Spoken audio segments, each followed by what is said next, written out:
News ಎಕ್ಸ್‌ಪ್ರೆಸ್‌ಗೆ ಸ್ವಾಗತ. ನಾನು ಶ್ರುತಿ ಶಂಕರ್. ಇವತ್ತಿನ ನ್ಯೂಸ್ ಹೈಲೈಟ್ಸ್ ಅನ್ನು ನೋಡ್ಕೊಂಡು ಬರೋಣ.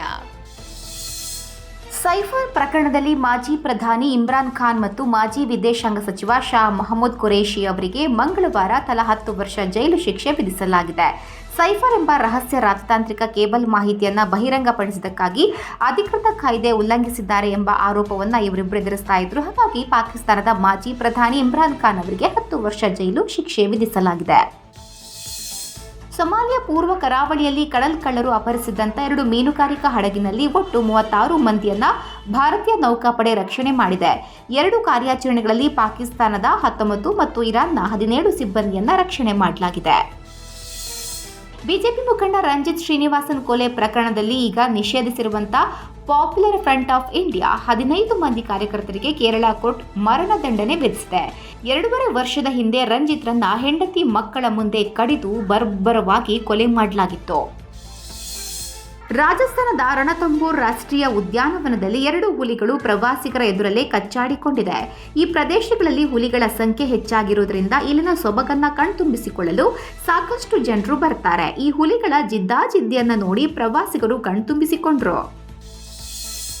ಜೂಜು ಕಟ್ಟಿ ಕೋಳಿ ಅಂಕ ನಡೆಸುವುದು ಕಾನೂನು ಬಾಹಿರ. ಇದು ಅಪರಾಧವಾಗಿದೆ. ಆದ್ದರಿಂದ ಕೋಳಿ ಅಂಕ ನಡೆಸಲು ಅನುಮತಿ ಪಡೆಯಲು ಠಾಣೆಗೆ ಬರಬೇಡಿ ಎಂದು ದಕ್ಷಿಣ ಕನ್ನಡ ಜಿಲ್ಲಾ ಎಸ್ಪಿ ರಿಷ್ಯಂತ್ ಹೇಳಿದ್ದಾರೆ. ಜೂಜು ಕಟ್ಟಿ ನಡೆಸುವಂತ ಕೋಳಿ ಅಂಕಕ್ಕೆ ಅನುಮತಿ ನೀಡಲು ಕಾನೂನಿನಲ್ಲಿ ಅವಕಾಶವಿಲ್ಲ. ಆದ್ದರಿಂದ ಸಾರ್ವಜನಿಕರು ಕೋಳಿ ಅಂಕ ನಡೆಸಲು ಅನುಮತಿಗಾಗಿ ಪೊಲೀಸ್ ಠಾಣೆಗಳಿಗೆ ಮನವಿ ಸಲ್ಲಿಸಬಾರದು.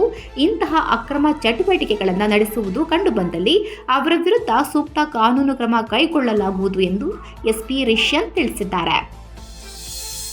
ಮಂಡ್ಯದ ಕೆರಗೋಡು ಗ್ರಾಮದ ಧ್ವಜ ವಿವಾದ ಪ್ರಕರಣ ಇದೀಗ ರಾಜಕೀಯ ಸ್ವರೂಪ ಪಡೆದುಕೊಂಡಿದೆ. ಇದರ ಮಧ್ಯೆ ಸರ್ಕಾರದ ನಿಯಮ ಉಲ್ಲಂಘನೆ ಮಾಡಿದ ಆರೋಪದ ಮೇಲೆ ಕೆರಗೋಡು ಗ್ರಾಮ ಪಂಚಾಯಿತಿ ಪಿಡಿಒ ಜೀವನ್ ಬಿಎಂ ಅಮಾನತು ಮಾಡಲಾಗಿದೆ. ರಾಜ್ಯದಾದ್ಯಂತ ಹನುಮ ಧ್ವಜ ಕುರಿತಂತೆ ಪ್ರತಿಭಟನೆ ನಡೀತಾ ಇದ್ದು, ಜಿಲ್ಲಾಧಿಕಾರಿಯನ್ನ ವರ್ಗಾವಣೆ ಮಾಡುವಂತೆ ಬಿಜೆಪಿ ಜೆಡಿಎಸ್ ಆಗ್ರಹಿಸ್ತಾ ಇದೆ. 2024ರಲ್ಲಿ ಮೋದಿ ಮತ್ತೊಮ್ಮೆ ಗೆದ್ರೆ ಅದೇ ದೇಶದ ಕೊನೆಯ ಚುನಾವಣೆ ಎಂದು ಎಐಸಿಸಿ ಅಧ್ಯಕ್ಷ ಮಲ್ಲಿಕಾರ್ಜುನ ಖರ್ಗೆ ಹೇಳಿದ್ದಾರೆ. ಭುವನೇಶ್ವರದಲ್ಲಿ ಒಡಿಶಾ ಬಚಾವೋ ಸಮಾವೇಶದಲ್ಲಿ ಮಾತನಾಡಿದ ಅವರು, ದೇಶದ ಜನತೆಗೆ ಇದು ಕೊನೆಯ ಅವಕಾಶ. ಈ ಚುನಾವಣೆಯಲ್ಲಿ ಬಿಜೆಪಿಯ ವಿರುದ್ಧ ನೀವು ಮತ ಚಲಾವಣೆ ಮಾಡಿದ್ರೆ ದೇಶ ಉಳಿಯುತ್ತದೆ ಎಂದಿದ್ದಾರೆ.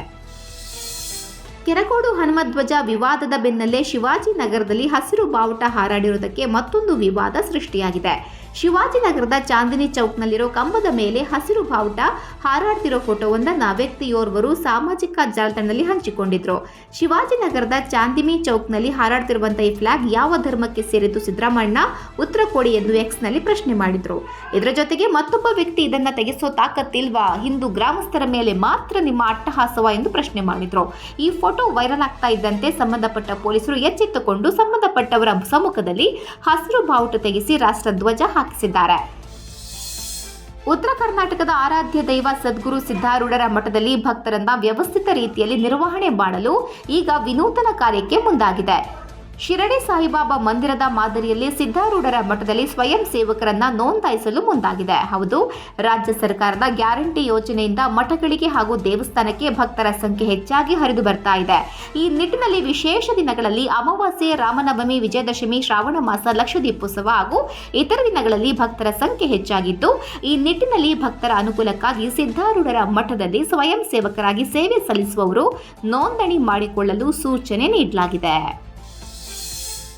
ಇದಾಗಿತ್ತು ಇವತ್ತಿನ ನ್ಯೂಸ್ ಎಕ್ಸ್‌ಪ್ರೆಸ್. ನಾಳಿನ ಸುದ್ದಿಯಲ್ಲಿ ಮತ್ತೆ ಸಿಗೋಣ. ನಮಸ್ಕಾರ.